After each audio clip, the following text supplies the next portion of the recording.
Tout de suite, l'actualité de la semaine. Retour en images sur les principaux événements du département.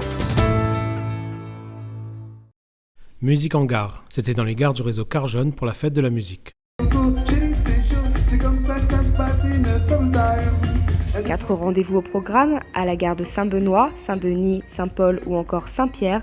Une scène est ouverte pour permettre aux jeunes artistes locaux de se faire connaître. Et là, aujourd'hui, j'ai profité pour présenter quelques extraits de mon nouvel album, enfin mon premier album. J'ai toujours aimé la scène et que ce soit une gare ou une scène, pour moi c'est la même chose en fait. Une initiative qui ravit les artistes et qui est très bien accueillie par les voyageurs. Moi je viens d'arriver, je vois qu'il y a de la musique, c'est très bien, ça va attirer d'autres voyageurs. C'est de l'animation, c'est pour détendre l'atmosphère. Voilà, être mieux dans la journée, dans l'après-midi, écouter un peu de musique.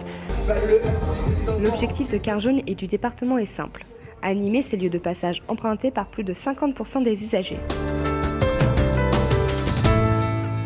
Samedi 18 juin, à l'espace Redley, s'est déroulée la restitution des activités pédagogiques et culturelles sur la découverte de la Chine. Nous avons réuni 17 classes qui ont travaillé toute l'année sur un voyage en Chine à travers les livres. Et c'est un moment de restitution.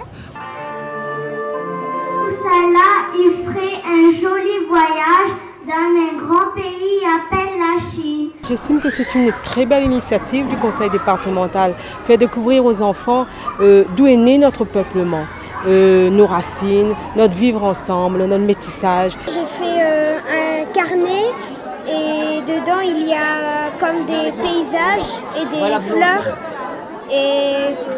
Et sur ce carnet, j'ai mis un corps de dragon. Nous avons un partenariat avec la bibliothèque. Cette année, c'était le thème de la Chine. Nous avons aussi travaillé à l'école des albums sur la Chine, sur l'horoscope chinois. Puis nous avons eu quelques séances, 6 je crois, dans l'année à la bibliothèque départementale, où là, les enfants entendent des histoires et ensuite travaillent sur la fabrication d'un carnet de voyage sur la Chine.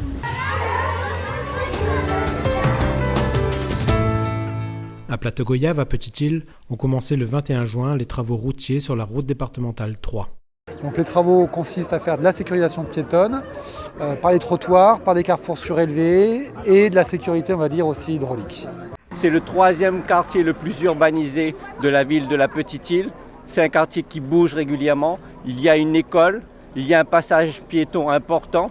On se devait de répondre à ce besoin de sécurité piétonne. Pour les marcheurs, il y a de plus en plus de marcheurs. Moi aussi, je marche tous les soirs. Je pense que c'est bien pour la population. Ça, pour les enfants, il y aura moins de risques, je pense. Petite-Île, effectivement, a cette chance d'être l'une des premières communes, premier canton, le canton 22, à bénéficier de ces investissements importants. 1 400 000 €, dont 900 000 € portés par le département. Ce n'est pas rien, ce n'est que le début, puisque nous avons mis en place un programme pluriannuel d'investissement. Après Piton-des-Goyaves, ce seront les travaux sur Ravine-du-Pont. Ravine-du-Pont, ce sont 5 millions de travaux qui vont être engagés dès 2017, avec une participation du département à hauteur de 2,5 millions. L'histoire d'une esclave, Nanette, racontée par les élèves du collège Bourbon. Nanette Kéric, exhumée des archives, qui devient l'héroïne d'une pièce de théâtre où se mêlent fiction et réalité. Elle est née chez mon grand-père Henri. On pense vers 1780.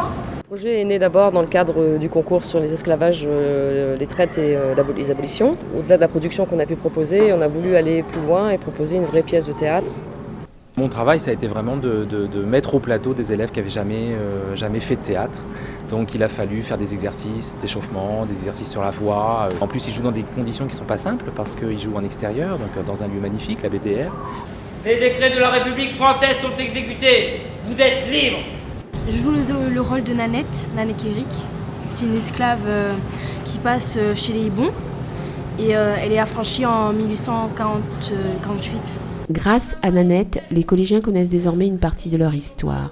J'ai été contacté par Madame Masson à partir d'un travail que j'ai fait qui est en ligne sur les reconstitutions de familles d'esclaves. Et donc la famille d'Élie, le révolté de Saint-Leu, un des responsables, est détaillé sur ce site et on trouve parmi ses sœurs une jeune fille qui s'appelle Nanette et qui va connaître, elle, l'affranchissement de 1848. Madame, Nanette est morte. Son épitaphe, imaginée par les collégiens de Bourbon, lui redonne sa dignité d'être humain. Nanette n'aura jamais été libre de son vivant. Désormais, elle l'est pour l'éternité. La fête de la musique au gut de la Ravine des Cabris. À l'occasion de la fête de la musique, le groupe Steel Band Marmeille propose un concert de steel pan, un instrument qu'ils ont découvert quelques semaines auparavant. Les steel pans, ce sont des gros fûts découpés dans des barils de pétrole. Ça vient directement de Trinidad et Tobago. Un instrument qui présente la particularité d'être appris facilement, parce qu'il n'y a pas besoin de connaître la musique ni le solfège. Donc le steel pan, ça se joue en orchestre. Chacun fait quelque chose de différent, comme un orchestre, c'est-à-dire il y a la basse, il y a l'accompagnement, la mélodie, il y a les percussions, tout ça.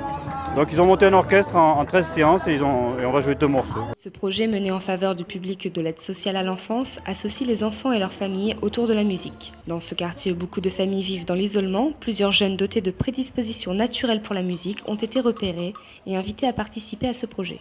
Le fait qu'il y a plusieurs notes, du coup j'aime bien jouer dessus. On a quand même des assistantes sociales, on a des éducateurs, on a une équipe directive qui a pour mission de travailler pour les enfants, pour la famille et faire en sorte qu'on leur fasse découvrir aussi des choses qu'ils n'ont pas l'habitude de connaître et puis en même temps de renforcer le lien familial.